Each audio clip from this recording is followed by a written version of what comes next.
Let's create a hidden drawer from scratch in Flutter, whereas you can move between the pages by clicking on the different drawer menu items. You also can drag vertically on each page to go to the menu. If you are new here, subscribe to my channel and make sure to watch this video till the end. In general, we want to create two pages. First of all, the page with our drawer menu items, and secondly, then each individual page where we can then go from our menu. Let's get started by creating the drawer page first. Therefore, I have created here within my Material app a main page. And now within this main page build method, we want to create then a new drawer. And therefore, I create here a method build drawer where we return then a drawer widget that we want to create together. Inside of this drawer widget, we want to create then here a single child scroll view so that we can display multiple widgets under each other. And here inside, we want to create then our drawer items. Therefore, I create here a new method build drawer items. And this is then basically displaying here all of these items. But before we can display all of these items, we also need to define them. We need to define the icon and also the title next to it. Therefore, we create here a new model class, drawer item, and inside of it, we put then the title and icon of this drawer item inside, and we also define a constructor. And secondly, we create another class, drawer items, where we define then all of our drawer items, and therefore I create here every time a new drawer item, so for example this home item, and next to the title we define here then an icon, and this comes from this font awesome icons package, which I have included within my PubSpec YAML file. So here I have included this font awesome package under my dependencies. And our drawer items we want to place then inside of an all list, and here I put then exactly this drawer item inside. And we also do then the same thing with the other drawer items, so I create here every time a title and also an icon for each of these. And we also put then all of these elements inside of our all list. And with this, we can access then all of our drawer items that we want to display within our drawer item menu list. Therefore, let's go back to our drawer widget. And here we want to create then a column to display multiple drawer items under each other. And here we access then exactly this all list that we have created before. And then we want to map all of our drawer items and want to create for each of them a list tile. And now inside of this list tile, we can create here one specific item. So we create the title and also the icon. So let's start here with the title. So we create here a text widget, and then we access here from our item, from our drawer item, the title property. And since we display here the text with a white color, we also need to change here the background of our drawer. And therefore we go back to our main file, and here we want to include then to our scaffold a background color, and then I set here the primary color, and this is basically here this color which I have defined at the top. And with this you can see now the background color and also all of our list items. And secondly, you see that our item is here displayed directly under our status bar. And therefore we also need to go here to our build drawer method, which is then displaying here this drawer widget, and we wrap it then inside of a save area widget, and with this we have here more space for our items. Alright, let's go back to our drawer widget, and here inside next to the title we want to also display then this icon which we can access over our item. And with this we have the main design of our drawer completed. We also want to add here more spacing between our items. Therefore, I add here within the list tile some content padding, and with this we have here more spacing between our items. Next, we also want to include here then the current selected page of our menu. And therefore we take here a normal scaffold page and we scale it here a bit down to display it then next to our drawer. To create this page, we go back to our main file, and here on top of our drawer we want to display then our other page, and therefore we create here a stack. And now we can display here on top of our drawer a page. And this page we create then within a new method where I create then a normal home page, and this has then a scaffold with some app bar. And now after you hot restart your application, then you only see here this page because this is overlapping then our drawer which is under it. Next, we want to scale this page down so that we display it next to our drawer. Therefore, we go here to our home page, which is here right now displayed, and we simply wrap it then inside of a container widget. And here with the property transform, we can then change the position of our home page, and we want to change only the X offset for now. And therefore I create here a new variable where I put then 260 pixels inside.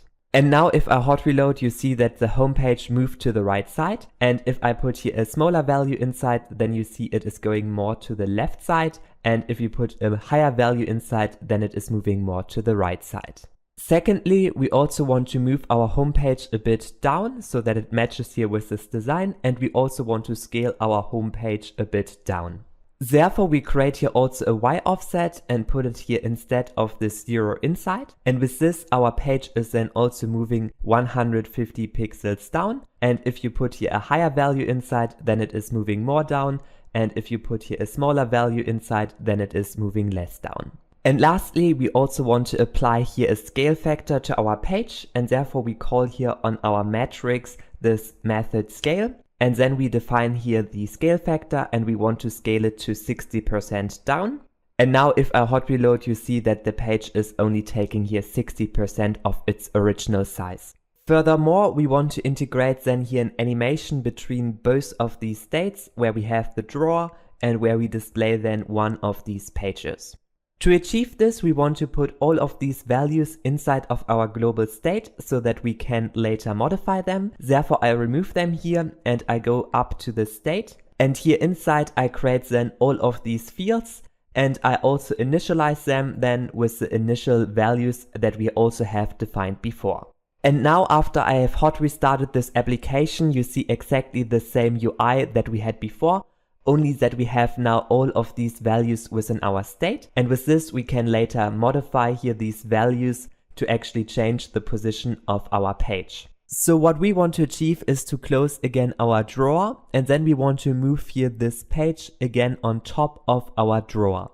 And to achieve this, we want to create here then a second method, close drawer. And here we put then the X offset and the Y offset to 0. And we also want to display then again this page with 100%.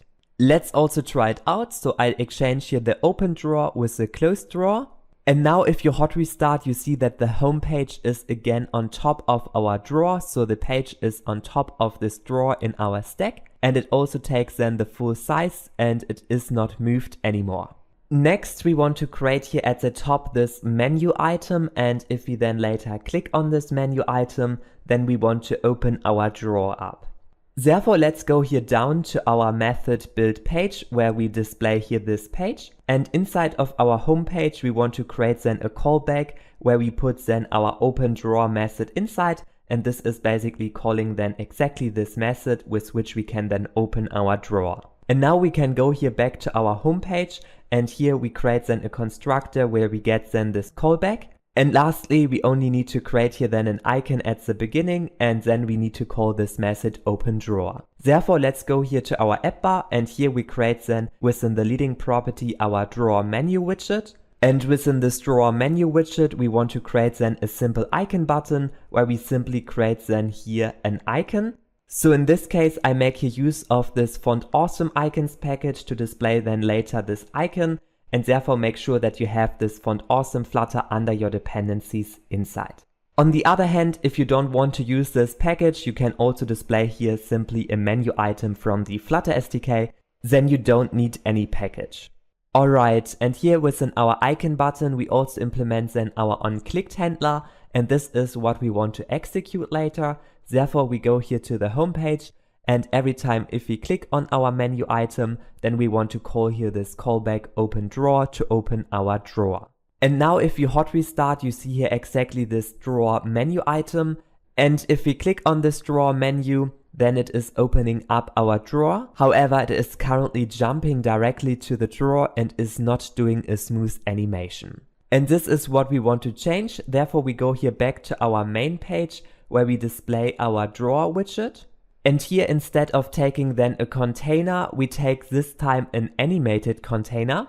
And if you make use of an animated container, you also need to supply here a duration how long this animation should take. And we define here that it should take 250 milliseconds. And this means every time if here any values like the X coordinate or the Y coordinate or also the scale factor is changing, then he is doing an animation between these values in 250 milliseconds. Alright, now let's try this animation out, and for demonstration purposes I also put this value to 2.5 seconds so that we see exactly the animation. And now if I click here on this drawer menu item, then you see he is opening up our drawer. And also if we then click here anywhere on this page again, then we want to go back to this page. And therefore we wrap here this animated container, our page, inside of a gesture detector. And every time if we then click on this page, then we want to call the method close drawer. And with this we are closing again this drawer and go back to this page. So let's also try this one out. So I click here anywhere on this page, and then you see he is animating back to this page. And if we click again on this item, then you see that he is going back to the drawer. If you like, you can also include here then a horizontal dragging. So if you scroll here horizontally, then he is going back to this page. And if you scroll then again here horizontally, then he should go back to the drawer. To achieve this, we go here back to our main page state, and here we want to create another field is dragging, and we set it initially to false. And secondly, we go here then back to our gesture detector, which is wrapped around our home page. And here we implement then this property on horizontal drag start. And every time if we start dragging, then we want to set our is dragging field to true. And this sets then exactly this is dragging field to true that we have defined here at the top. And secondly, we want to implement the main functionality within the on horizontal drag update method. And here inside we get then every time the change, which is here our delta on the x coordinate. And in case our change is here greater than 1 pixels on the x coordinate, then we want to open our drawer. And secondly, we also do the same thing for closing our drawer, only that we change here then this delta with a minus in front. And with this we make sure that we drag then exactly to the opposite direction instead. And now we can try it out. So if I drag here to the left side, then he is opening up our page. And if I drag here to the right side, then he is opening up our drawer again. The only problem with this approach is if you one time tap here on the screen and then you drag here all the time, then it is always changing here the position of this menu item. And this doesn't look so great if the time that we put here later for this animation to allow a value.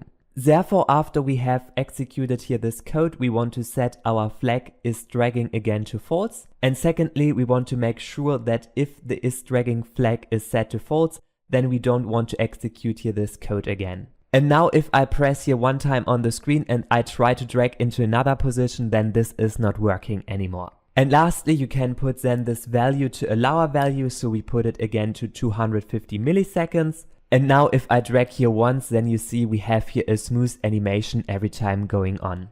And here inside of this close drawer method, we want to set then a boolean field is drawer open to false. And if we open our drawer, then we want to set this boolean flag again to true. And lastly, we go here to our state, and then we create also here this boolean field in our state.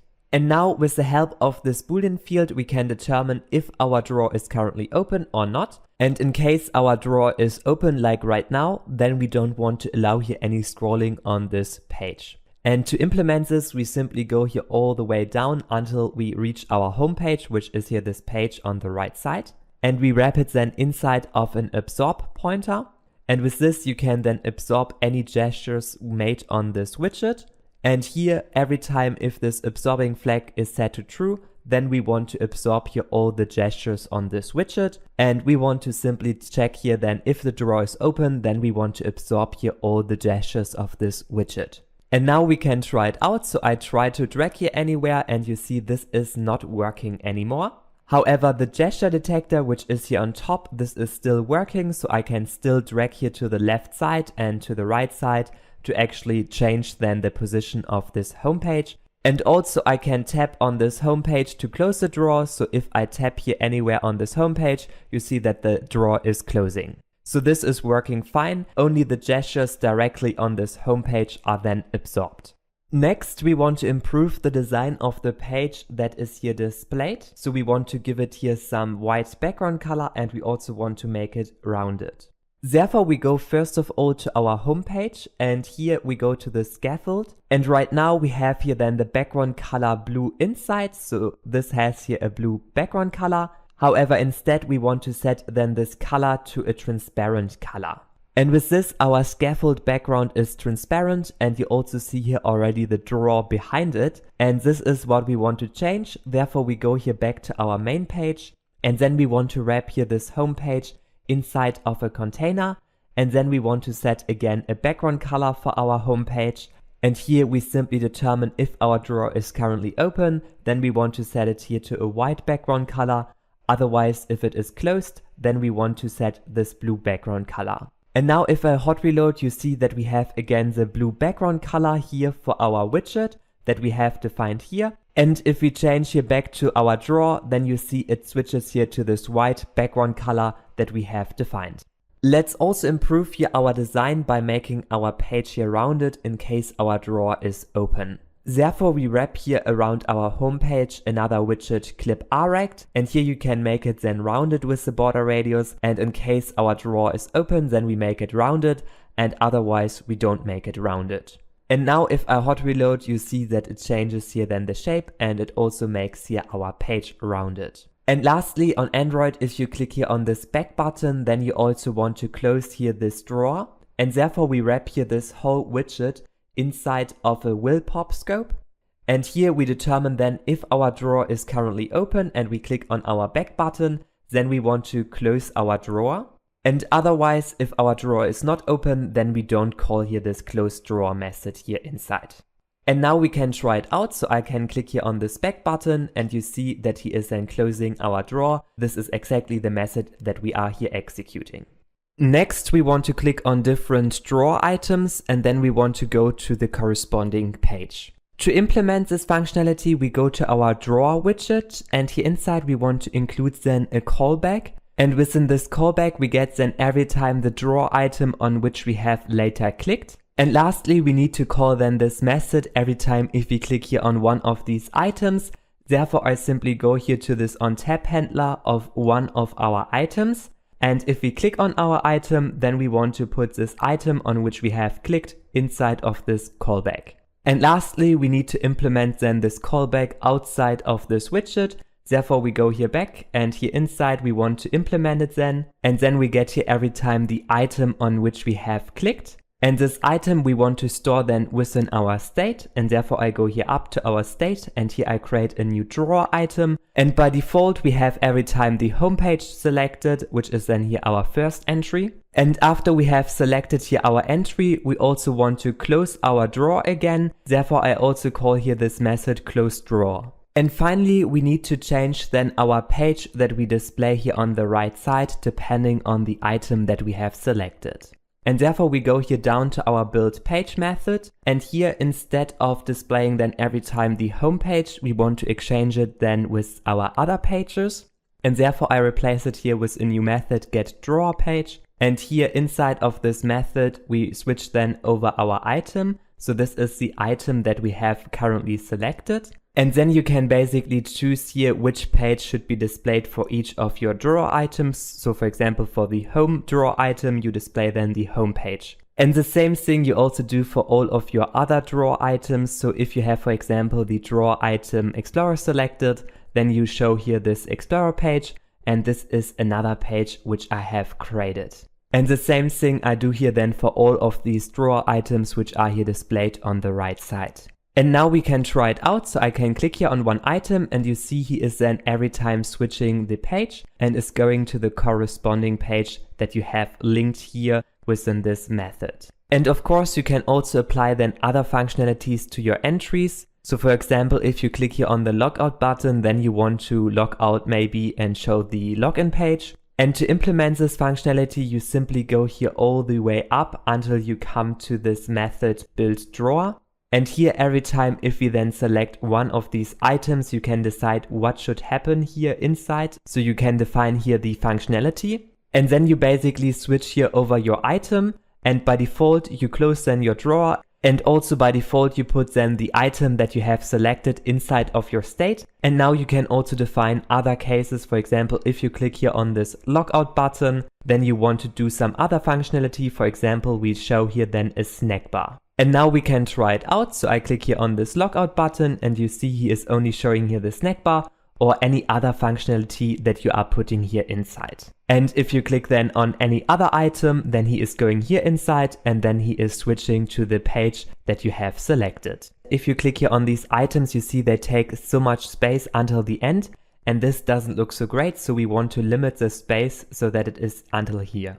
To achieve this, we simply want to limit here the width of our drawer widget, and therefore we want to wrap it here inside of a container widget, and then we want to set the width to the X offset. And like you remember, the X offset was every time how much our page here, this page, is then shifted from the left side to this location. And this means that our drawer takes here exactly the width until our page. So if I click here on this item, you see it doesn't take so much space anymore. And of course, you can also improve here the design a bit so that you have here more spacing to the right side and to the left side, so that we have here some spacing and here also some spacing if you like. To achieve this, simply go to your drawer widget, and here we want to wrap then all of our drawer items inside of a container, and we add then here 16 pixels to the left side and 16 pixels to the right side in space, and we also add here some space to the top. And now if I hot reload, you see that we have first of all more space to the left and to the right side, and also if I click here on these items,